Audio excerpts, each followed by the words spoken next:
Hello friends ନମସ୍କାର ଜୟ ଜଗନ୍ନାଥ କେମିତି ଅଛନ୍ତି ଆଶା କରୁଛି ଆପଣ ମାନେ ଭଲ ଥିବେ ମୁଁ ବି ଭଲରେ ଅଛି। ଯେମିତି ଆପଣ ମାନଙ୍କୁ ମୁଁ କହିଥିଲି ଶିରିଡି ଯାଇଥିଲି ବୋଲି।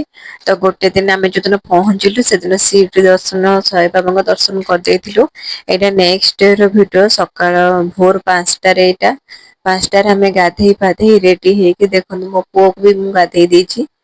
ତ ସେ ଗାଧେଇ ଦେଇଛି ମାନେ ପୋଛି ପାଛି ଦେଇକି ଟିକେ ପେଟରେ ପାଣି ଦେଇ ଦେଇଛି ଗାଧେଇ ପାଧେଇ ରେଡି ହେଇକି ଆମେ ବାହାରି ଯାଇଛୁ।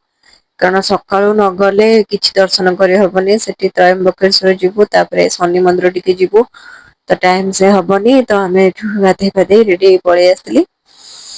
ଆଉ ତାପରେ ମୋ ପୁଅ ବି ଦେଖନ୍ତୁ କେମିତି ରେଡି ହେଇଯାଇଛି ତାର କିଛି ବି ଇଏ କରିନି ମାନେ କନ୍ଦା କଟା କିଛି କରିନି ମୁଁ ଭାବିଲି ବୋଧେ ସକାଳୁ ଗାଧେଇବନି କି କଣ। କିନ୍ତୁ ତାକୁ ଉଠଉଲା ଉଠେଇଲା ବେଳକୁ ଉଠେଇ ଗଲା। ଆଉ ଟିକେ ପୋଛି ପାଛି ଦେଲି ତାର ନିଜେ ଫ୍ରେଶ ହେଇଗଲା ଆସି ଡେଇଁବାକୁ ପଳେଇ ଆଇଲା ଏଠି। ତାର ଟିକେ ଆକ୍ଚୁଆଲି କାଲି ଯୋଉ ଦିନ ବୁଲିଲୁ ନା ତ ତା ଖାଇବା ପିଇବା ଟିକେ ପ୍ରୋବ୍ଲେମ ହେଇଯାଇଥିଲା ତ ତାକୁ ଟିକେ ଭଲ ଲାଗୁନଥିଲା ଖାଲି ପେଟ ପେଟ କହୁଥାଏ। ତ ଏଠି ଦେଖନ୍ତୁ ବାହାରିକି ପଳେଇ ଆଇଲୁ ସକାଳୁ ସକାଳୁ ମାନେ ବାହାରିକି ପଳେଇଆଇଲୁ ଟିକେ ମତେ ସକାଳୁ ଗାଧେଇ ପାଧେଇ ଦେଲେ ଭୋକ କରେ କଣ ପାଇଁ। ତ ସମସ୍ତଙ୍କୁ ବି ଟିକେ ଟିକେ ଭୋକ ହଉଥିଲା ଏଠି ଆମର ଗାଡି ଆଗରେ ଅଛି। ତ ଆମେ ସାଇ ଆଶ୍ରମରୁ ହିଁ ଚାଲିକି ମୋ ପୁଅ ଦେଖନ୍ତୁ କେମିତି ଦାନ୍ତ ଦେଖେଇ ଦେଖେଇ ଚାଲିଛି। ତ ସାଇ ଆଶ୍ରମରୁ ବାହାରିଲା ପରେ ଗାଡିଟା ଟିକେ ବାହାରେ ଅଛି ସେଟା ଆମ ପହଞ୍ଚିବା ଆଗରୁ ସେ ଡ୍ରାଇଭର ଏତେ ଇଏ ସେ ଆସି ଆହୁରି ଆମ ଆଗରୁ ଆସିକି ସେ ଛିଡା ହେଇଯାଇଛନ୍ତି। କାରଣ ସେମାନେ ଜାଣିଛନ୍ତି କେତେ ବାଟ କଣ ଟାଇମ ଲାଗିବ। ତ ଆମେ ଟିକେ ଯେହେତୁ ଛୋଟ ଛୁଆ ଟିକେ ଡେରି ହେଇଯିବ ଆଉ ଯାହା ହେଲେ ବି ଟିକେ ଆଉ। କାରଣ ତାକୁ ଉଠିବାକୁ ଟିକେ ଟାଇମ ଲାଗିବ ତାପରେ ତାଙ୍କ କାମ ଅଛି ଟିକେ ଖାଇବ। ତ କାମ ସାରିକି ଆଇଲା ମୋ ପୁଅ ନିଜେ ନିଜେ ପୁରା ଚାଲି ଚାଲି ଦେଖନ୍ତୁ ଯାଉଛି କେତେ ଇଏରେ। ତାର କିଛି ଟେନସନ ନାହିଁ ଆମେ ଭାବୁଥିଲୁ ଟ୍ରେନରେ ଗଲେ କଣ କରିବ। କେମିତି ଯିବ କଣ କରିବ ଭାବି ଭାବି ଗଲୁ ଭାବି ଭାବି ପଳେଇ ଆଇଲୁ। କିନ୍ତୁ ତାର କିଛି ମାନେ ଅସୁବିଧା ନାହିଁ ଭଲରେ ଗଲା ଭଲରେ ଆସିଲା ଖାଲି ଟିକେ ବାଟରେ ଗଲାବେଳେ ହେଇଟା ଆମେ ରେଡି ହେଇ ଗଲା ପରେ ତାର କାହିଁକି ଗାଡିରେ ବସିଲା ପରେ ତାର ଟିକେ ପେଟ କାମୁଡ଼ିଲା। କାନ୍ଦିକି ଗଡି ଗଲା ପୁରା। ହଁ ତ ଏଠି ଦେଖନ୍ତୁ ଯୋଉ ଯେମିତି କହିଲି ଆମେ ବାହାରି ଆସିଥିଲୁ ଭୋକ ଜୋରେ କରୁଥିଲା ଏଠି ବସିକିରି ଗୋଟେ ଟିଫିନ ଟିକେ କରିଦଉଛୁ ଆମେ। ସମସ୍ତେ ପଶିଯାଇଥିଲୁ ତ ଏଇଠି ନେଇ ଆସିଥିଲୁ ଦୋସା ଟିକେ ଆଣିଥିଲି। ଦୋସା ଆସିଥିଲା ବରା ଆସିଥିଲା। ତ ସେଠି ଟିକେ ଆମେ ମୁଁ କହିଲି ଦୋସା ଏଠିକା ଦୋସା କେମିତି ଲାଗୁଛି ଦୋସା ସମ୍ବର ଚଟଣି ଦେଇଥିଲେ ଭଲ ଲାଗୁଥିଲା କିନ୍ତୁ ବରା ସାଙ୍ଗରେ କଣ ସେ ଚଟଣି ଦେଇଥିଲେ ମତେ ଟିକେ ଭଲ ଲାଗିଲାନି। ଆମର ତ ବରା ଗୁଗୁନି ଖାଇବାର ଅଭ୍ୟାସ ତ ମତେ ଟିକେ ସେ ବରା ସାଙ୍ଗରେ ସେଇଟା ଏତେ ଭଲ ଲାଗିଲାନି କିନ୍ତୁ ବରା ଟା ଭଲ ହେଇଥିଲା ବଡ ବଡ ବରା ହେଇଥିଲା। ଆଉ ଟେଷ୍ଟ ବି ଥିଲା। ସମସ୍ତେ ଆମେ ଖାଇ ପିଇକି ଏଠି ବାହାରି ଯିବୁ। ଦେଖନ୍ତୁ କେଡେ କେଡେ ବରା ସିଏ ଦେଇଛି ତା ସାଙ୍ଗରେ ଆଉ ଟେଷ୍ଟ କରିବା ପାଇଁ ଛୋଲେ ବଟୁରେ ବି ଅର୍ଡର କରିଥିଲୁ ଛୋଲେ ବଟୁରେ ଟା ଭଲ ଲାଗୁଥିଲା ଟେଷ୍ଟ ଥିଲା। କିନ୍ତୁ ଯୋଉ ବରାର ସେ ଚଟଣି ଟା ମତେ କାହିଁ ବେଶୀ ଖାସ ଲାଗିଲାନି। ତାପରେ ଚା ଟିକେ ସମସ୍ତେ ସକାଳୁ ଯେହେତୁ ହେଇଥିଲା ଚା ଟିକେ ଟିକେ ସମସ୍ତେ ପିଇଲେ। ମୁଁ ପିଏନି କିନ୍ତୁ ମୋର ଟିକେ ମୁଁ କହିଲି ଟିକେ ପିଇଦେବି ମୋ ପୁଅ ଯେହେତୁ ଆଡେ ସାଆଡେ ବୁଲିବ ତାକୁ ଫୋନ ଦିଆ ହେଇଯାଇଛି। ସେ ଚୁପଚାପ ବଇଛି ଫୋନ ଦେଖିଲା ମାନେ ସେ ତା ଯୋଉଠି କହିଥିବ ମାନେ ସେଇଠି ବସିଥିବ ଆଉ ଉଠିବନି। ଏଠି ଦେଖୁନୁ ମୁଁ ବି ଟିକେ ଚା ପିଇ ଦେଇଥିଲି ମୁଁ ଚା ପିଏନି କିନ୍ତୁ ସେଦିନ ଏତେ ବୁଲା ହେଇଛି ଚା ଦି ଥର ପିଇ ଦେଇଛି। ତ ଏଠି ଚା ଫା ପିଇକିରି ଆମେ ବାହାରିଛୁ ମୋ ପୁଅ ଦେଖନ୍ତୁ କେମିତି ପଶି ଯାଇଛି ସେ ମୋବାଇଲ ଭିତରେ ଆଉ ଗୋଟେ ସେକେଣ୍ଡ ବି ଆଖି ଅନଉନି।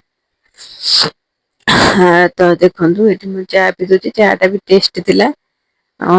ତାପରେ ଆମେ ବାହାରି ଗଲୁ ଯେହେତୁ ଲେଟ୍ ହେଇଯିବ ତାପରେ ସେଠି ରହିଗଲୁ ଖାଇବା ଟିଫିନ ପାଖରେ ଅଧଘଣ୍ଟା ଏଠି ପୁଣି ଟିକେ ତେଲ ପଇଲା ମୋ ପୁଅ ତାପରେ କାନ୍ଦି ଗଡିଗଲା କହିଲା ମୋ ପେଟ ବୋଲି ତା ପାଇଁ ବି କିଛି ସମୟ ଦେଖିଲୁ ମେଡିସିନ ନବୁ ବୋଲି କୋଉଠି ତା ମେଡିସିନ ଗ୍ୟାସ୍ ମେଡିସିନ ଗୋଟେ କିନ୍ତୁ ତା ଗ୍ୟାସ ମେଡିସିନ ଯୋଉଟା ସିଏ ଖାଏ ମୁଁ ନବାକୁ ଭୁଲି ଯାଇଥିଲି ମଝିରେ ମଝିରେ ଗୋଟେ ଖାଏ ସେଟା ସେ ଭୁଲି ଯାଇଥିଲି ତ ସେଠି ଯୋଉଟା ଖୋଜିଲା ବେଳକୁ ଏ ମେଡିସିନ ଟା ତାଙ୍କର ସେଠି ମିଳୁନି। ତ ତାଙ୍କର ଅଲଗା ମେଡିସିନ ଗୋଟେ ଦେଲେ। ତଥାପି ସେ ଖାଇଲାନି ତାର ବହୁତ କଷ୍ଟ ଗୋଟେ ଛତୁଆ ଟିକେ ଇଏ କଲି ଟିକେ ଯାହା ଖାଇଲା। ତାପରେ ତା ପେଟ ଠିକ ହେଇଗଲା ଆଉ କିଛି ଅସୁବିଧା ହେଲାନି। ତ ଦେଖନ୍ତୁ ଆମେ ସିନେରୀ ବସ ଏଞ୍ଜୟ କରିକି ଯାଉଛୁ ଦେଖନ୍ତୁ କେତେ ମସ୍ତ ଜାଗା ଭିଉ ସେପଟେ ମତେ ଟିକେ ଥଣ୍ଡା ହେଇଯାଇଛି ମୋ ଭଏସ ରୁ ଆପଣ ମାନେ ଜାଣିପାରୁଥିବେ। ଏଠି ଦେଖନ୍ତୁ କେତେ ବଢିଆ ସିନେରୀ ମୁଁ ଖାଲି ବାଟ ସାରା ଏୟା ହିଁ କରିକି ଯାଉଥାଏ। ତ ଆଉ କଣ କରିବି ବସି ବସିକିରି ତାପରେ ଯାଇକିରି ଆମେ ମନ୍ଦିରରେ ପହଞ୍ଚି ଗଲୁ ତ୍ରୟମ୍ବକେଶ୍ଵର ମନ୍ଦିରରେ। ତ ଦେଖନ୍ତୁ ଏଠି କେତେ ଲମ୍ବା ଲାଇନ ମାନେ ସେ ତାଙ୍କର ଗୋଟେ ଟିକେଟ ହବ 200 ଟଙ୍କା ଯେ ସେଇଟା ଲାଇନ ଲଗେଇବ ଯେମିତି 400 500 ଲୋକ ଛିଡା ହେଲା ଭଳିଆ ବୋଧେ ଲାଇନ ହବ ସେଇଟା ଗୋଟେ ପୁଣି ଏଠି ଦର୍ଶନ କରିବା ପାଇଁ ସେଦିନ ଏତେ ଲାଇନ ଲାଗିଥାଏ ଯେହେତୁ ସେକେଣ୍ଡ ସଟରଡେ ଥିଲା। ପ୍ରବଳ ଲାଇନ ଲାଗିଥିଲା ବହୁତ କଷ୍ଟରେ ମୋ ପୁଅ ମାନେ ଶୋଇ ପଡିଥିଲା ସେତେବେଳକୁ ବହୁତ କଷ୍ଟରେ ଦର୍ଶନ କଲୁ। ଦେଖନ୍ତୁ କେତେ ଭିଡ ସେ ଜାଗା ସେ ଏରିଆ ମାନେ ପୁରା ଭିଡ ଏଠି ଦେଖନ୍ତୁ ଦର୍ଶନ କରିକି ଆସିକିରି ତ ମୋ ପୁଅ ଶୋଇ ଯାଇଥିଲା ତାକୁ ବାଟରେ ଯାଉଛୁ ଆମକୁ ଭୋକ ବି ଜୋରରେ ହଉଥିଲା ମୁଁ ତାକୁ କେମିତି ଖୁଆଇ ବୋଲି ତାର ଯେହେତୁ ସେ ସକାଳୁ ଉଠିଲାଣି 5ଟା ବେଳୁ ତ ତାକୁ ବି ନିଦ ଜୋରରେ ନା ତାକୁ ଆଉ ଉଠେଇଲିନି ଶୋଇଥିଲା ଆଉ କିଛି ଖାଇ ନଥିଲା। ତାପରେ ସମସ୍ତଙ୍କୁ ଜୋରରେ ଭୋକ ହେଇଯାଇଥିଲା ତାପରେ ସବୁ ହୋଟେଲ ଟିକେ ପଳେଇଥିଲୁ ଖାଇବା ପାଇଁ। ବାଟରେ ଗଲୁ ମୁଁ କହିଲି ଆଗ ଖାଇଦବା ତାପରେ 3ଟା 3:30 ଟାଇମ ହେଇଯାଇଥିଲା ତ ମୁଁ କହିଲି ଆଗ ଖାଇଦବା ତାପରେ ଯାହା ବୁଲିବା କଥା ବୁଲିବା। ତ ଏଠି ମୋ ପୁଅ ଦେଖନ୍ତୁ କେମିତି ଶୋଇଛି ତା ନିଦ ଭାଙ୍ଗିନି ଏପର୍ଯ୍ୟନ୍ତ ଆମେ ଏଠି ସବୁ ଖାଇବା ଅର୍ଡର କରିଦେଇଥିଲୁ ପନିର ତାପରେ ଭେଜିଟେବୁଲ ଗୋଟେ କଣ ଅର୍ଡର ହେଇଥିଲା ଆଉ ଆମେ ମାଗିଥିଲୁ ଯୋଉ ଅର୍ଡର କରିଥିଲୁ ବିରିୟାନୀ ଅର୍ଡର କରିଥିଲୁ। ଏଇଟା ହଉଛି ମିକ୍ସ ଭେଜ ବୋଧେ ମିକ୍ସ ଭେଜ ଅର୍ଡର ହେଇଥିଲା। ତ ସବୁଥିରୁ ଟିକେ ଟିକେ ଏଇଟା ମତେ ଖାଇବା ପାଇଁ ଭଲ ଲାଗନି ବାବା ଭାତ ଖାଇବେ ବୋଲି ତାଙ୍କ ପାଇଁ ଏଇଗୁରା ସବୁ ଆସିଥିଲା। ଆମେ ଖାଲି ବିରିୟାନୀ ଖାଇଲୁ ମତେ ବିରିୟାନୀ ଟା ହିଁ ବାହାରେ ଭଲ ଲାଗେ ଆଉ ନହେଲେ ଏ ତ କିଛି ଭଲ ଲାଗେନି ଏଗୁରା। ଦେଖନ୍ତୁ ବିରିୟାନୀ ମୋର ପଳେଇ ଆସି ମୋର ମାନେ ଆମେ ସମସ୍ତେ 3 ଜଣ ବିରିୟାନୀ ଖାଇଥିଲୁ ବାବା ହିଁ ସେ ତରକାରୀ ଇଏ ଖାଇଥିଲେ। ତ ଏଠି ଖାଇ ପିଇ ସାରି ମୋ ପୁଅକୁ ତାପରେ ଉଠେଇଲି ବହୁତ କଷ୍ଟେ ମଷ୍ଟେ ଉଠିଲା। ତାକୁ ଟିକେ ଦଉଥିଲି ଖୁଆଉଥିଲି ଯେ ସେ ଟିକେ ଟିକେ ନଉଥାଏ 4-5 ଥର ଖାଇଛି ଆଉ ଖାଇଲାନି। ତାକୁ ନିଜେ ନିଜେ କହିଲା ମୁଁ ଖାଇବି ବୋଲି କହିକି ମୋ ଦେଲେ ସେ ଖାଇଲାନି ମୋ ପାଖରୁ ସେ ନିଜେ ତାର ଖାଉଥାଏ ବସି ତାପରେ ମୁଁ ଟିକେ ଖାଇଦେଲି ତାପରେ ମୋ ପୁଅ ନିଦ ଭାଙ୍ଗିବା ପାଇଁ ଯେହେତୁ ସେ ଟିକେ ଏପଟ ସେପଟ ହଉଥିଲା ଏଇଠି ବସି ତାକୁ ନେଇଯାଇଥିଲା ଖେଳିବାକୁ ଏଠି ଡେଇଁଲା ପରେ ତା ନିଦ ତକ ଭାଙ୍ଗିଗଲା ସବୁ ଯାକ। ଦେଖନ୍ତୁ କେମିତି ଡେଉଁଛି ଏଠି ବସିକିରି। ଆସିଆ ନା ଧଇଲାନି ସେଠୁ ଖାଲି ଡେଇଁବ ଯୋଉଠି ଖେଳ ଦେଖିଲା ମାନେ ମୋ ପୁଅ ସେଠୁ ଆଉ ବାହାରିବନି। ତାକୁ ବହୁତ କଷ୍ଟରେ ଟାଣିକି ଆଣିବାକୁ ପଇଲା ଏତେ ଜୋରେ ନିଦ ଥିଲା ତାର ଖେଳ ଦେଖିକି ତା ନିଦ ଆଖିରେ ଦେଖନ୍ତୁ ଟିକେ ବି ନିଦ ନାହିଁ ବହୁତ ଖୁସି ସିଏ ହେଇଯାଇଥିଲା। ତାପରେ ମୁଁ ବି ତାକୁ ଫାଷ୍ଟ ଆଣିଲିନି ମୁଁ କହିଲି କିଛି ସମୟ ଖେଳିଦଉ ତା ନିଦ ଭାଙ୍ଗିଯାଉ ତାକୁ ଟିକେ ଭଲ ଲାଗୁ ତାପରେ ଯାଇ ତାକୁ କହିଲି ଭୋକ କରିବ ଖାଇବ। ଛୁଆଙ୍କୁ ନେଲେ କିଛି ନାଇଁ ଛୁଆଙ୍କର ଏଇ ଖାଇବା ପିଇବା ଟିକେ ପ୍ରୋବ୍ଲେମ ହେଇଯାଏ ବୁଲିଲା ମାନେ ବାହାରକୁ ଗଲେ। ତ ସେ ଯାହା ସକାଳେ ରାତିରେ ଯାହା ଖାଇଦଉଥାଏ ଏଇ ଲଞ୍ଚ ଟାଇମ ଟା ତା ଖାଇବା ପିଇବା ଟିକେ 2 ଦିନ ଏପଟ ସେପଟ ହେଇଯାଇଛି ଯାହା ଟିକେ ଟିକେ ଖାଇଛି ତାପରେ ଏଠୁ ବହୁତ କଷ୍ଟ ଏଠୁ ଆମେ ବାହାରି ଯିବୁ କାରଣ ସେ ଏଠୁ ବାହାରୁ ନଥାଏ ଟୋଟାଲି। ତଆମେ ଖାଇ ପିଇକି ବାହାରି ଗଲୁ ଏଠି ଦେଖନ୍ତୁ ଏଇଟା ପଞ୍ଚବଟୀ ସେଇଠି ହିଁ ସେଠି ସବୁ ଛୋଟ ଛୋଟ ମନ୍ଦିର ସବୁ ଅଛି ହନୁମାନଙ୍କ ମନ୍ଦିର ତାପରେ ଲକ୍ଷ୍ମୀ ନାରାୟଣଙ୍କ ମନ୍ଦିର ସବୁ ଛୋଟ ଛୋଟ ମନ୍ଦିର ସବୁ ଅଛି ସବୁ ଦର୍ଶନ ତା ଭିତରେ ଦର୍ଶନ କଲା ପରେ ଆମେ ପଳେଇବୁ ଏଠି ଶନି ମନ୍ଦିର କାହିଁକି ନା ବହୁତ ଲେଟ୍ ହେଇଯାଇଥିଲା ଶନି ମନ୍ଦିର ଏଠୁ ଆମେ କାମ ସରିଲା ବେଳକୁ ଆମର ଏଠୁ ବୋଧେ 7ଟା 7:30 ହେଇଯାଇଥିଲା ଆଉ ଶନି ମନ୍ଦିର ଆହୁରି 4-5-4 ଘଣ୍ଟାର ବାଟ ତ ଏଠୁ ସାଙ୍ଗେ ସାଙ୍ଗେ ଜଲଦି ଦର୍ଶନ କରିଦେଇ ଆମେ ଶନି ମନ୍ଦିର ପଳେଇବୁ କାରଣ ଆମ ହାତରେ ଆଉ ଟାଇମ ନଥିଲା। ଯେହେତୁ ମଝିରେ ଗୋଟେ ଦିନ ହିଁ ଥିଲା ଆମେ ତା ପରଦିନ ରିଟର୍ଣ କରିବାର ଥିଲା। ତ ଏଠି ଦେଖନ୍ତୁ ସବୁ ମନ୍ଦିର ଟିକେ ଟିକେ ବୁଲି ଦେଇକିରି ସବୁ ଜାଗାରେ ଆମେ 5 ମିନିଟ ହିଁ 5 ମିନିଟ କି 10 ମିନିଟ ରହିଛୁ 10 ମିନିଟ ରହିକି ଜଲଦି ଜଲଦି ପଳେଇ ଆସିଲୁ ତ ଏଠି ଆମେ ଆସିକିରି ତାପରେ ଶନି ମନ୍ଦିର ଯିବା ପାଇଁ ଏଠିକୁ ସମସ୍ତେ କହିଲେ ଚାଲ ଚାଲ ବୋଲି ଜଲଦି ଯିବୁ ସେଠି ମନ୍ଦିର ଦର୍ଶନ କରିବା ନହେଲେ ଶନିବାର ବି ମୁଁ ଭାବିଥିଲି ବୋଧେ ଭିଡ ନଥିବ ଆମେ ଏତେ ରାତିରେ ପହଞ୍ଚିଲୁ ସେଠି ତଥାପି ଭିଡ ଥିଲା।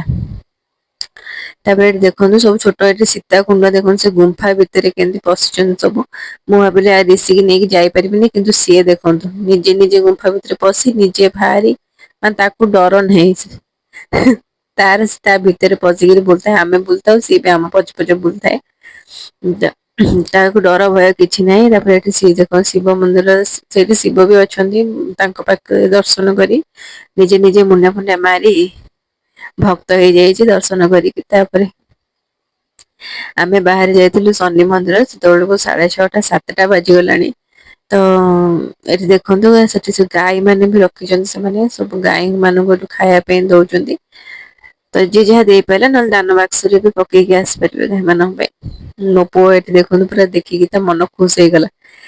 ତାପରେ ଏଠି ଆମେ ପହଞ୍ଚ ଶନି ମନ୍ଦିର ଆସିଲା ବେଳେ ବାଟରେ 8ଟା ଖଣ୍ଡେ ହେଇଯାଇଥିଲା 8ଟା 8:30 ତ ବର୍ଷା ବି ଟିକେ ଟିକେ ପକଉଥାଏ ସମସ୍ତେ କହିଲେ ଚା ପିଇବେ ବୋଲି ଏଠି ବସିଥିଲୁ ଚା ପିଇବା ପାଇଁ ମୁଁ ବି ଟିକେ ଇଚ୍ଛା ହେଲା ମୁଁ ଚା ପିଏନି କିନ୍ତୁ ଆଜି ସେଦିନ ଇଚ୍ଛା ହେଲା ଯେହେତୁ ବର୍ଷା ହଉଥିଲା ଚା ପିଇବାକୁ ଇଚ୍ଛା ହେଲା ଚା ଟା ଗୋଟେ କପ୍ ମସ୍ତ ହେଇଥିଲା ଚା ଟା ଆମେ ପିଇ ସାରିଲା ପରେ ସମସ୍ତେ କହିଲେ ଚା ବଢିଆ ହେଇଛି ଏଠି ତ ବହୁତ ଟେଷ୍ଟି ହେଇଛି କିନ୍ତୁ ଚା ଦେ ତାର ପଚାରିଲା ବେଳକୁ କେତେ ଚା 60 ଟଙ୍କା ଗୋଟେ କପ୍ କୁ। ତ ବାବା କହିଲେ 60 ଟଙ୍କା ଚା ଟା ଭଲ ହୁଅନ୍ତାନି କି? ତ ସେମିତି ପଇସା ଦେଖିକିରି ଜିନିଷ ତ ଆମେ ଚା ଫା ପିଇ ସାରିଲା ପରେ ତାପରେ ଶନି ମନ୍ଦିର ଏଇଟା ହଉଛି ରାତି 10ଟାରେ ଭିଡିଓ ଏଇଟା 10ଟାରେ ଆମେ ଏଠି ବସି କିଣୁଛୁ। ମୁଁ ଭାବିଲି ବୋଧେ ବନ୍ଦ ବାନ୍ଦ ହେଇଯାଇଥିବ ଦେଖିଲା ବେଳକୁ ସେଦିନ ଏତେ ଭିଡ ଥିଲା ଯେହେତୁ ଶନିବାର ଥିଲା ସେକେଣ୍ଡ ସଟରଡେ ଥିଲା। ଏତେ ଭିଡ ଥିଲା ଆଉ ଭଲରେ ବି ଆମେ ଦର୍ଶନ କରିକି ଆସିଲୁ ଏଠି ସବୁ କିଣା କିିଣି ନେଇକିରି। କିଣିକିରି ଏଠି ପଳେଇଥିଲୁ ଆଉ ଭିଡ ବି ଥିଲା ତ ସେଠି ଯୋଉମାନେ ତେଲ ଢାଳିବେ ତ ସେମାନଙ୍କର ଟିକେଟ ଥାଏ 500 ଟଙ୍କା ଟିକେଟ କଲେ ସେ ତେଲ ଢାଳି ପାରିବେ। ଯାଇକିରି ପୁରା ଠାକୁରଙ୍କ ଉପରେ ନହେଲେ ନାଇଁ ତମେ ବାହାରେ ବି ସେଠି ଢାଳିକି ଆସିପାରିବ।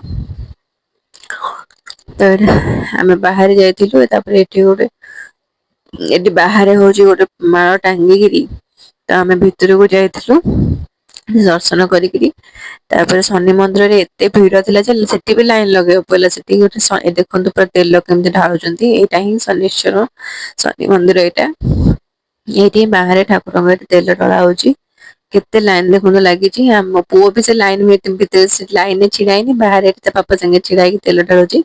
ମୁଁ ହିଁ ଏକା ଯାଇଥିଲି ସେଠି ଲାଇନ ଲଗେଇକି ତେଲ ଢାଳିବା ପାଇଁ। ଆପଣ ମାନେ ଆଗରୁ ଏଇ ମନ୍ଦିର ଆସିଛନ୍ତି କି ନାଇଁ ଯଦି ଯାଇଥିବେ ମତେ କମେଣ୍ଟରେ ନିଶ୍ଚୟ ଜଣେଇବେ। ଆଉ କେମିତି ଲାଗିଲା ଏ ମନ୍ଦିର ଆପଣ ମାନେ ମତେ ନିଶ୍ଚୟ ଜଣେଇବେ। ଏଠି ଦେଖନ୍ତୁ ମୁଁ ଏଠି ଲାଇନ ଲଗେଇ ଛିଡା ହେଇଯାଇଛି ତେଲ ଢାଳିବି ବୋଲି। ଏତେ ଭିଡ ଯେ ସେଠି ତେଲ ଢଳା ହଉଛି ମାନେ ଯେମିତି ଗୋଡ ଖସିଗଲା ଭଳିଆ ଲାଗୁଛି ସେଠି ଚାରିଆଡେ ଖାଲି ତେଲ ପଡିଥିବ। ତାପରେ ଦେଖନ୍ତୁ ମୁଁ ଏଠି ତେଲ ଢାଳିବେ ଏଠି ପୁରା ଲାଇନରେ ରହିଯାଇଛି ଆଉ ଜଣେ ଅଛି ଆଉ ଜଣେ ପରେ ମୁଁ ଏଠି ତେଲ ଢାଳିଦେବି। ତାପରେ ତେଲ ଢାଳି ସାରିଲା ପରେ ଏଠି ଆମେ ଦେଖନ୍ତୁ ବାହାରିକିରି ପଳେଇ ଆସିଲୁ ସେ ଯୋଉ ଦୋକାନରେ ସେ ଡାଲଟା ବି ଦବାର ଅଛି। ଡାଲଟା ଦେଇ ଭୋଗ ଫୋଗ ନେଇକି ଆମେ ଘରକୁ ଯିବୁ। ଆଉ ଯେହେତୁ ଯିବୁ କାଲି ରାତିରେ କାଲି ଦିଟାରେ ହିଁ ଆମେ ରିଟର୍ଣ କରିବାର ଅଛି ଭୁବନେଶ୍ଵର। ତ ଏଠି ଆମେ ଦର୍ଶନ ଫର୍ସନ ସବୁ ସାରି ଦେଇକି ସେଥିପାଇଁ ହିଁ ଆମେ ବହୁତ ରାତି ହଉ ଯାହା ହଉ ଦର୍ଶନ କରିବାକୁ ପଇଲା ନହେଲେ ତ ଆଉ ଗୋଟେ ଦିନ ଥିଲେ ହାତରେ ତ ଗୋଟେ ଦିନ ଗୋଟେ ଜାଗାରେ ବୁଲଥିଲେ ଭଲ ହେଇଥାନ୍ତା ଗୋଟେ ଦିନରେ ହିଁ ଚାରିଆଡେ ବୁଲିଲା ବେଳକୁ ରୁମ ରେ ଯାଇ ପହଞ୍ଚିଲା ବେଳକୁ ସାଇ ଆଶ୍ରମରେ ଗୋଟାଏ ବାଜି ଯାଇଥିଲା 12:30 ଗୋଟେ ହେଇଯାଇଥିଲା। ତ ଏଠି ଦର୍ଶନ ସାରିକିରି ଆମେ ସେଇ ଯୋଉ ହୋଟେଲରେ ଚା ପିଇଥିଲୁ ତାକୁ ଆମେ ପଚାରିଥିଲୁ ଯେ ଆପଣଙ୍କର କେତେଟା ଯାଏଁ ଖୋଲା ରହୁଛି ସେ କହିଲେ 12ଟା 12:30 ଯାଏଁ ଖୋଲା ରହୁଛି ବୋଲି। ତ ଏଇଠି ଆମେ 11ଟା ସାଢେ ଦର୍ଶନ ସରୁ ସରୁ 10:30 11ଟା ହେଇଯାଇଥିଲା ତ 11ଟାରେ ଆମେ ଏଠୁ ବାହାରି ଗଲୁ। 11ଟାରେ 10:30 11ଟାରେ ବାହାରିକି ଏଠି ଦେଖନ୍ତୁ ଆମର ଏଠି ସବୁ ଛୋଲେ ଆଉ ପରଟା ଏଠି ସବୁ ପଳେଇ ଆସିଛି ଆମେ ଖାଇବା ପାଇଁ।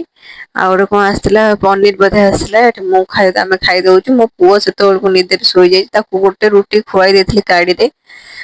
ଆଉ ଆମେ ଆସି ଦେଖନ୍ତୁ ଖାଇ ପିଇକିରି ଏଠି ଆସି ରୁମ ରେ ପହଞ୍ଚି ଗଲୁ ଯଦି ଆପଣ ମାନଙ୍କୁ ଭିଡିଓ ଭଲ ଲାଗୁଥିବ ପ୍ଲିଜ ଚ୍ୟାନେଲକୁ ଲାଇକ୍ ସେୟାର ସବସ୍କ୍ରାଇବ କରିବେ ଆଉ ଗୋଟେ ଭିଡିଓରେ ଦେଖାହବ ଜୟ ଜଗନ୍ନାଥ।